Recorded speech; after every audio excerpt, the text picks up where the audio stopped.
जय श्री कृष्णा, राधे राधे। ओम नमः शिवाय। प्रेम से बोलिए, गौरी पुत्र गणेश की जय हो।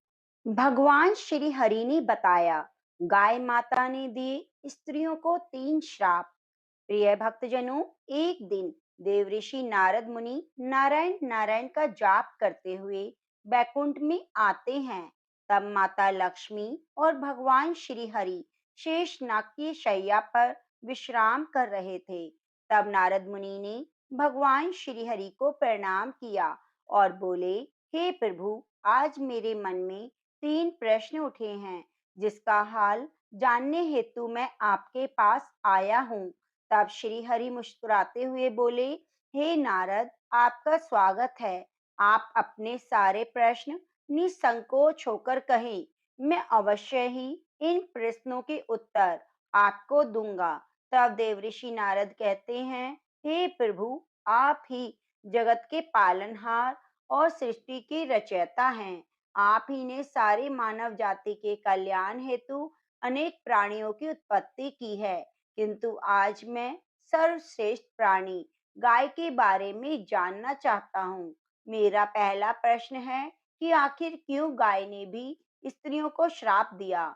दूसरा प्रश्न है कि एक मनुष्य को वह कौन सी चीजें हैं जो गाय को खिलाने से पुण्य या पाप मिलता है। तीसरा प्रश्न है, गाय एक पवित्र प्राणी होने के बाद भी झूठा अन्न क्यों खाती है। तब प्रिय भक्तजनों, भगवान श्री हरि मुस्कुराते हुए बोले, हे मुनीश्वर, आपने समस्त मानव जाति के कल्याण हेतु बहुत अच्छे प्रश्न किए। गाय को माता के समान पूजनीय माना जाता है। गाय में 33 करोड़ कोटि देवी देवताओं का वास है। ये सबसे पवित्र प्राणी है। इसकी उत्पत्ति समुद्र मंथन के समय देवी लक्ष्मी के साथ हुई। जिस घर में गाय की पूजा और सेवा की जाती है, वहां देवी लक्ष्मी अपनी कृपा दृष्टि सदैव बनाए रखती है। मैं आपके प्रश्नों के उत्तर इस पवित्र कथा के माध्यम से देना चाहता हूँ। जो भी मनुष्य इस कथा को ध्यान से पूरा सुनेगा, उसके मैं 32 अपराध माफ करता हूँ और मृत्यु के बाद उस व्यक्ति को श्री कृष्ण के धाम गोलोक में स्थान मिलता है। तब नारद मुनि कहते हैं, हे प्रभु, मैं इस पवित्र कथा को पूरा ध्यान से सुनूंगा। आप सुनाइए, कृपया इसको पूरा वर्णन कीजिए। तब भगवान श्री हरि कहते हैं, हे नारद, एक समय की बात है। मध्य देश में एक किसान था, जिसका नाम श्याम था। उसकी गाय का नाम नंदिनी था। श्याम हर दिन अपनी गाय को चराने के लिए खेतों में ले जाता। उसकी हर रोज नित्य सेवा करता। नंदिनी भी अपने मालिक श्याम से बहुत प्यार करती। उसका एक बछड़ा भी था, जो उसके साथ हमेशा रहता। वे दोनों एक दूसरे से प्रेम पूर्वक व्यवहार करते। इस तरह कई सालों तक श्याम अपनी गाय नंदिनी की सेवा करता रहा और नंदिनी भी बहुत सारा दूध देकर श्याम और उसके परिवार का पालन पोषण करती। श्याम गाय के दूध को बेचकर अपने परिवार का पालन करता। फिर कुछ दिनों के बाद श्याम का विवाह गांव की एक किसान बेटी यमुना से हुआ। यमुना दिखने में तो सुंदर थी, लेकिन वह लालची और क्रूर स्वभाव की थी। जिस दिन वह विवाह करके श्याम के घर आई, तभी से वह श्याम को अपनी मांगे पूरी करवाने के लिए हट किया करती। हमेशा उसे भला बुरा कहती, अपशब्द बोलती। वह हर दिन सुबह देर से जागती, देर से भोजन बनाती, बचा हुआ बासी अन्न गाय को खिलाती। तब भगवान श्री हरि कहते हैं, हे नारद, फिर एक दिन यमुना ने स्वयं के लिए कुछ गहने खरीदवाने के लिए श्याम को मना लिया और कहा, ओ जी, सुनते हो, हमारी गाय का जो बछड़ा है, हम उसे बेच देते हैं। वैसे भी हमें उसकी कोई जरूरत नहीं है। श्याम ने मना किया तो वह श्याम के साथ जोर से झगड़ा करने लगी, जिससे बेचारा श्याम उसकी जिद के आगे झुक गया और ना चाहते हुए भी गाय के बछड़े को बेच दिया। इस कारण से नंदिनी, गाय और श्याम बहुत दुखी होकर एक दूसरे को देखते रहते। और कुछ दिन बीतने के बाद श्याम की गाय ने दूध देना बंद किया, तो यमुना ने उसे घर से बाहर निकाल दिया और घर न आने के लिए बहुत से अपशब्दों का प्रयोग किया। फिर भगवान श्री हरि कहते हैं, हे नारद, गाय एक बेजुबान प्राणी अवश्य है, किंतु वह मनुष्य के हाव भाव को अच्छी तरह समझती है और वहां से चली गई। नंदिनी अपना जीवन गांव के पास वाले जंगल में व्यतीत करने लगी। जब कुछ दिन बीतने के बाद गाय गर्भवती हो गई और वह अपना जीवन उसी जंगल में रहकर जीने लगी। कुछ महीनों के बाद शाम की गाय नंदिनी ने यह सोचा कि जब मुझे बच्चा हो जाएगा तो श्याम और उसकी पत्नी यमुना शायद मुझे फिर से घर वापस ले जाएंगे। इसलिए उसने दूसरे बछड़े को श्याम के खेत में जाकर जन्म दिया। तब अगले दिन यमुना जब खेत आई तो उसने देखा नंदिनी गाय ने उन्हीं के खेत में एक बच्चे को जन्म दिया। तब यमुना के मन में फिर से बुरा ख्याल आया, अब मैं इसके बच्चे को बेचकर धन कमाऊंगी, दूध से हमारा परिवार सुखपूर्वक जीवन व्यापन करेगा। ऐसा सोच ही रही थी, नंदिनी का नवजात शिशु जो अभी अभी जन्म हुआ था, माँ के रक्त से भरा हुआ जमीन पर रेंगने लगा, जिस कारण से उसके शरीर पर कंकड़ों के कारण छोटे छोटे घाव होने लगे। अपने नवजात शिशु की ऐसी हालत पर नंदिनी गाय को बहुत ही असहजता महसूस होने लगी और तड़पती हुई अपने बच्चे को देखने लगी, क्योंकि वह कुछ नहीं कर सकती थी। लेकिन जब उसने यमुना को उसकी ओर आते देखा तो उसे करुण पुकार लगाते हुए कहा, हे देवी, कृपा करें, मेरी नवजात शिशु को इस पीड़ा से मुक्त करें। इसके नाजुक शरीर को जमीन पर पड़े हुए कंकड़ चुभने के कारण यातनाएं हो रही हैं। जब यमुना ने गाय के बछड़े की ओर देखा तो वह अत्यंत दुर्गंध युक्त रक्त में पड़ा रेंगता हुआ अपनी माँ की तरफ बढ़ रहा था। तब यमुना को उस गाय के शिशु की ऐसी हालत देखकर दया की बजाय घिन आने लगी और उसने उस नवजात शिशु को ना उठाते हुए कहा, भला मैं तुम्हारे गंदे बछड़े को क्यों छू लूं। प्रिय भक्तजनों, भगवान श्री हरि कहते हैं, हे नारद, वह गाय यमुना से बहुत याचना करने लगी। रोते हुए, गिड़गिड़ाते हुए, हृदय के अंतर मन से उसने विनती की, किंतु यमुना ने क्रूर स्वभाव के कारण उसने गाय के बछड़े को छुआ तक नहीं और वहां से दूर चली गई। गाय बार बार उससे विनती करती, किंतु यमुना ने उसकी बातों पर ध्यान नहीं दिया। तब गाय ने भगवान को प्रार्थना करते हुए गुहार लगाई और कहने लगी, हे प्रभु, आप क्यों मेरे निर्दोष निष्पाप बछड़े को ऐसे प्राणघातक सजा दे रहे हैं। आखिर हम प्राणियों से कौन सा महापाप हुआ जिस कारण से हमें अपने बच्चों को ऐसे तड़पते हुए देखना पड़ता है। गाय की ऐसी करुण पुकार सुनकर स्वयं श्री कृष्ण वहां पर पधारे और उन्होंने गाय सहित समस्त प्राणियों को आशीर्वाद दिया कि उनके बच्चे जन्म लेने के बाद तुरंत ही चलने लगेंगे, जिस कारण से वे स्वयं माँ के आसपास रह सकेंगे।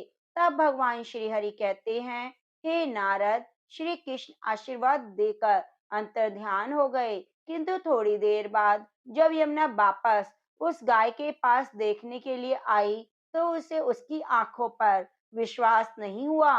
गाय का बच्चा खुद से खड़ा था, तो यमुना ने गाय के बच्चे को हल्का सा धक्का देकर जमीन पर गिरा दिया। जब गाय ने यमुना की यह घिनौनी हरकत को देखा तो उसे बहुत गुस्सा आया। उसने समस्त संसार, देवी देवता, अग्नि, वायु, आकाश, जल और वृक्षों को साक्षी मानते हुए यमुना को श्राप दिया और कहा, दुष्ट स्त्री, आज तुमने अपनी क्रूरता की सभी हदें पार कर दी। मैं आज समस्त संसार को साक्षी मानते हुए तुम्हें और समस्त मानव जाति को श्राप देती हूँ कि जब भी तुम्हारा बच्चा पैदा होगा तो उसे चलने के लिए सहारे की जरूरत पड़ेगी और तुम्हारे बच्चों को चलने के लिए 1 वर्ष का समय लगेगा।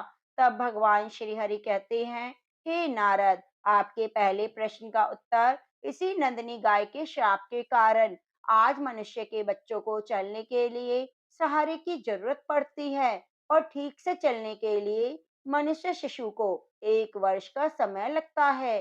सतयुग में मनुष्य के बच्चे जन्म लेने के बाद तुरंत ही चलने लगते थे।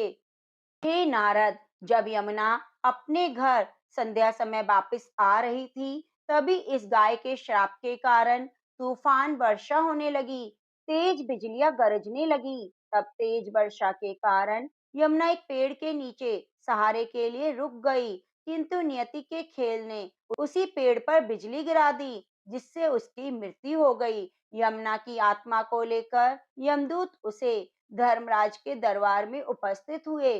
चित्रगुप्त ने उस स्त्री का लेखा जोखा देखा, तब वे सभी हैरान हो गए। यमराज ने यमुना के गुनाहों को जानना चाहा।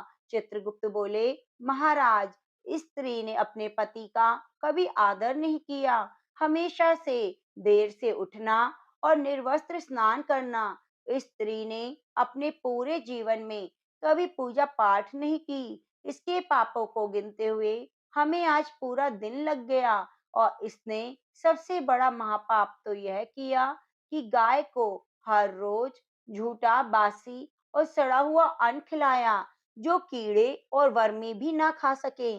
साथ ही एक गाय के नवजात शिशु की मदद तक नहीं की। तब धर्मराज बोले, इस स्त्री को कुंभी पाक नरक में डालकर तल दिया जाए, उसके बाद इसे जहरीली बैतरणी में डाल दिया जाए और स्त्री को 16 नरकों की सजा दी जाए।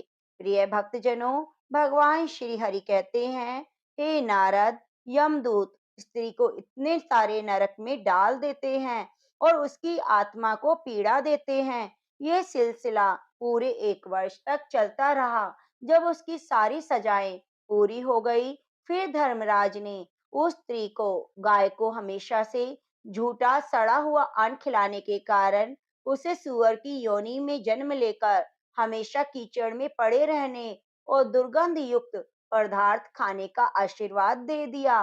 भगवान श्री हरि कहते हैं, हे नारद, जो स्त्री पुरुष गाय को झूठा सड़ा हुआ अन्न खिलाते हैं, उन्हें नरक में जाना पड़ता है और कई प्रकार के कष्ट भोगने पड़ते हैं। हे मुनि, अब मैं आपको बताता हूँ आखिर क्यों गाय को झूठा अन्न खाना पड़ता है। यह बात सतयुग की है, जब शिवजी और माँ पार्वती समुद्र के किनारे विहार करने गए, तो शिवजी के मन में शरारत करने की सूझी। उन्होंने पार्वती से कहा, हे देवी, मुझे अचानक आवश्यक काम से जाना पड़ रहा है, मैं कार्य पूरा करके अभी आता हूँ, तब तक आप मेरी प्रतीक्षा करें।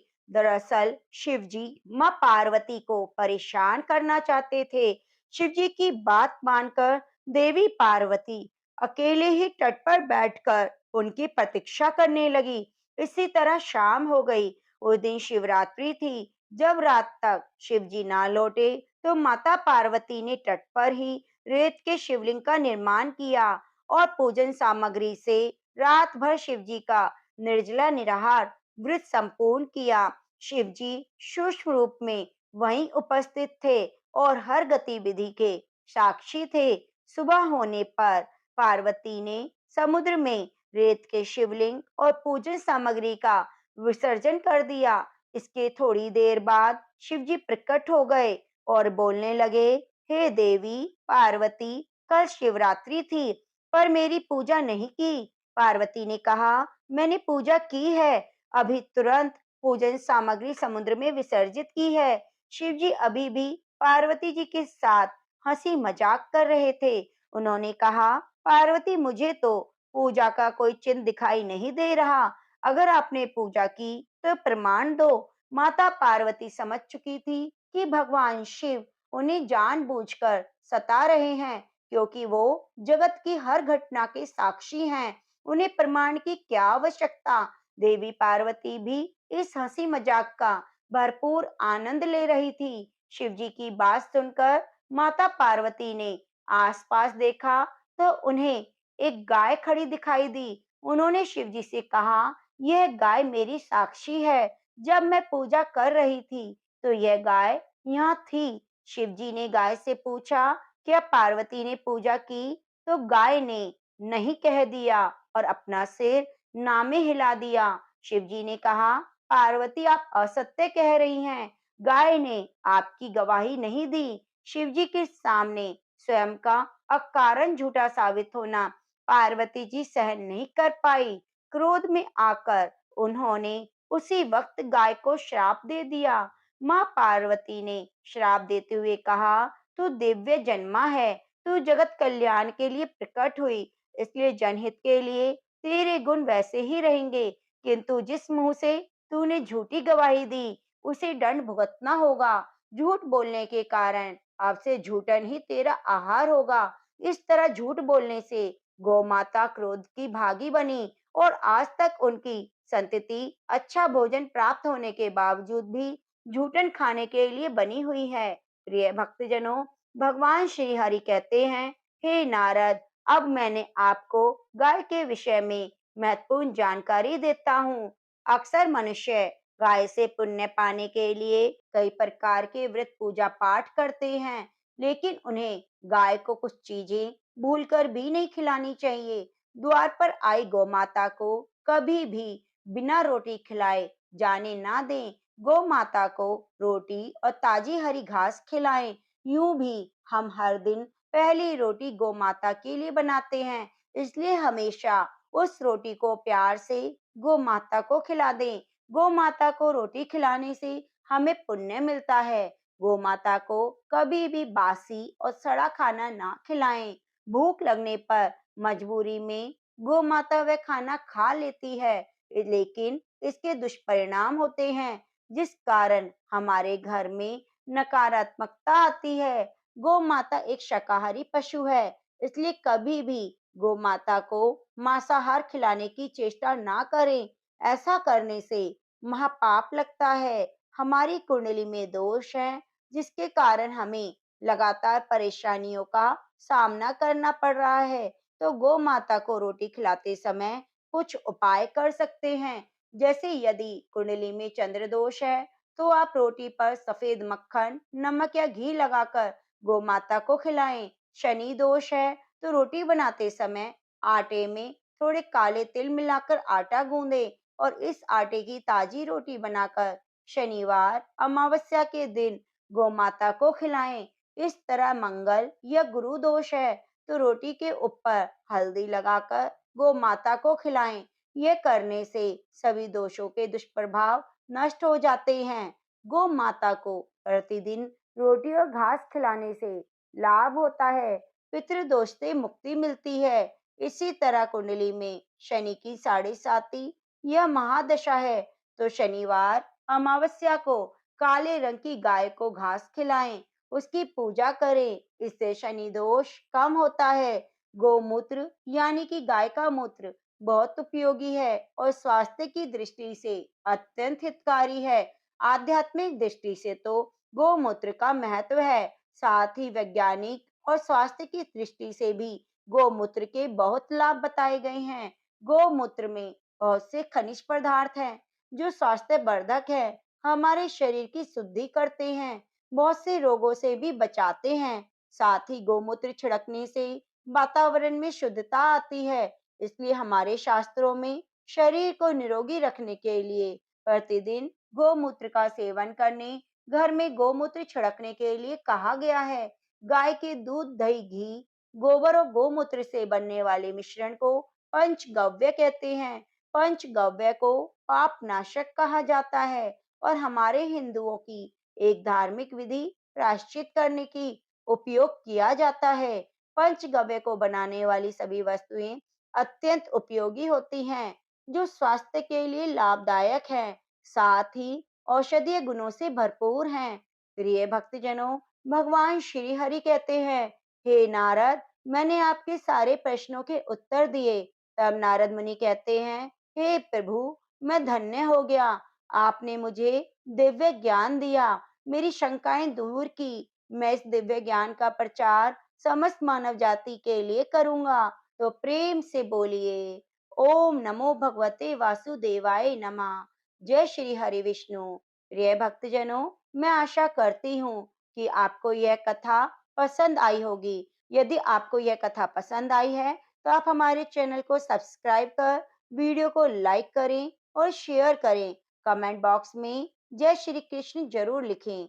धन्यवाद।